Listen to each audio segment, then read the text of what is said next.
Hello, welcome back to another video of why a comic book so addictive. I got the idea for this video from watching a SARGE TD video yesterday, where he found the first appearances of Rocket Raccoon, that Hulk issue, in one of the boxes that he forgot many years, if not decades ago.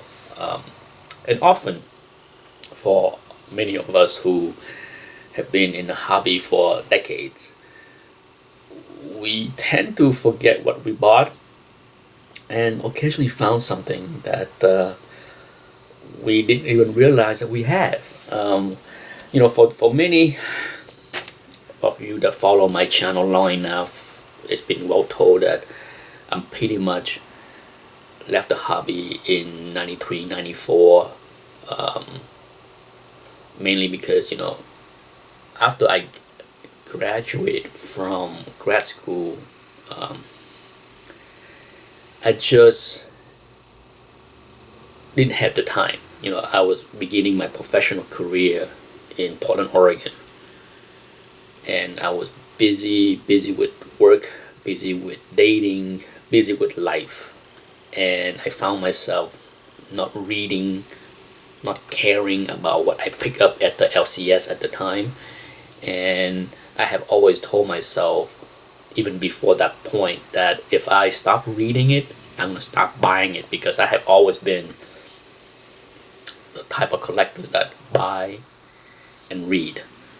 Even back in the 80s, I witnessed a lot of people that buy the books, immediately put them in bags and board right in the store, and talk about how they're not going to touch it to damage it, and it's for investment.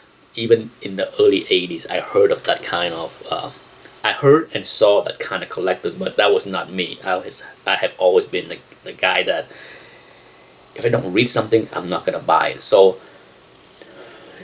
by 1993, I noticed that my long box was getting, I basically went to the store,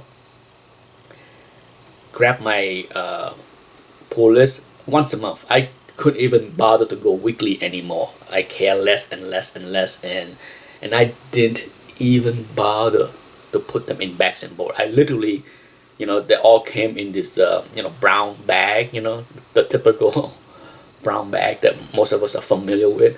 I literally would take that brown bag and put it in the long box, and I have like a stack and stacks of books that way. And then only when the first movie of this character show up, that I get the urge to dig in those long boxes that I forgot many years ago. When Hellboy came out, okay, I completely was out of the hobby, from 94 all the way through 99. And Hellboy was not even on the radar. Not even on the radar as far as what I was looking at. Only when Hellboy, the first movie, came out, that I'm just like, wow, what a cool character. And then I did some research and found out that this was his first appearance. That's when I ran back into my long boxes in storage and dig out my Next Man run. And surprisingly, I have a copy. It's just one of those things. I'm just like, wow, I bought this many years ago and didn't remember, never read it. So I gave it the first read. The first read was when, shortly after the movie Hellboy came out, and I enjoyed this character. Hellboy is a very odd character in that it seemed like every time I hear his name mentioned, people love him. People think he's cool. No doubt he's a cool looking character, but he's just, in many ways, as great as he is, as cool as he is, he's pretty much a cult character. Correct me if I'm wrong. Okay, I don't think he's an A-lister. Certainly his movies. The first Hellboy movie I liked. The second Hellboy movie was a visual spectacle, but story-wise, not all that interesting. I watched the first Hellboy, I think, 2 or 3 times, and I enjoyed it.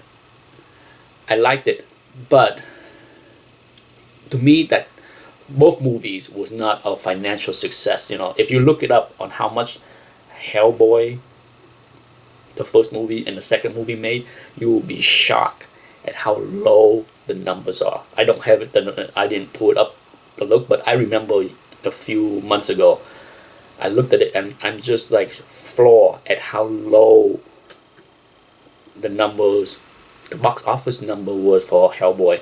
It's not a surprise that Hellboy 3 was never made. Hellboy 1 barely made any money.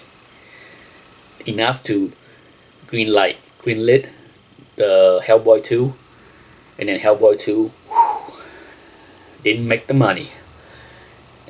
And so, part of me for years, since I pulled out this book and read it, and then subsequently I bought a few more Hellboy trade paperbacks and stuff to read.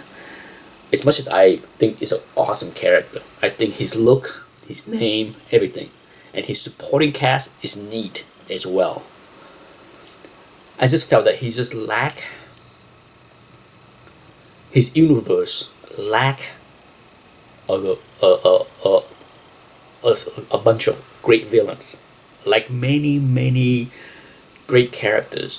So often you need to have worthy adversaries to have awesome storylines, and I think that's what is missing. That's for me. Okay, I would love to hear what other people think about Hellboy. No doubt a Hellboy book have incredible art by Mike Mignola. Okay, I'm a big fan. So visually, it's awesome. There's no debate there. But as far as the story itself, it's just not. To me, the story lacked the wow factor, and that's something that I wish the character had more to make him a more household name. And a big part of me wish, wishful thinking, this is not gonna happen. I wish he was in the Marvel universe. Okay,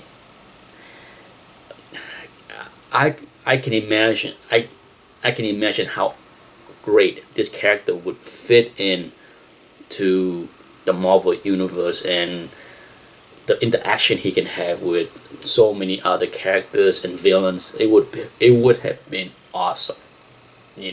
Awesome. I mean, to me, it's one of those characters that it's rare that I see a character and I say, oh man, I wish he was in the Marvel universe, because I would love to see how he match up with Doom or Mephisto. It's rare, but this is one of those few occasions where I wish that he was a Marvel creation, because I think the character has so much potential that it's unrealized. Hopefully someday,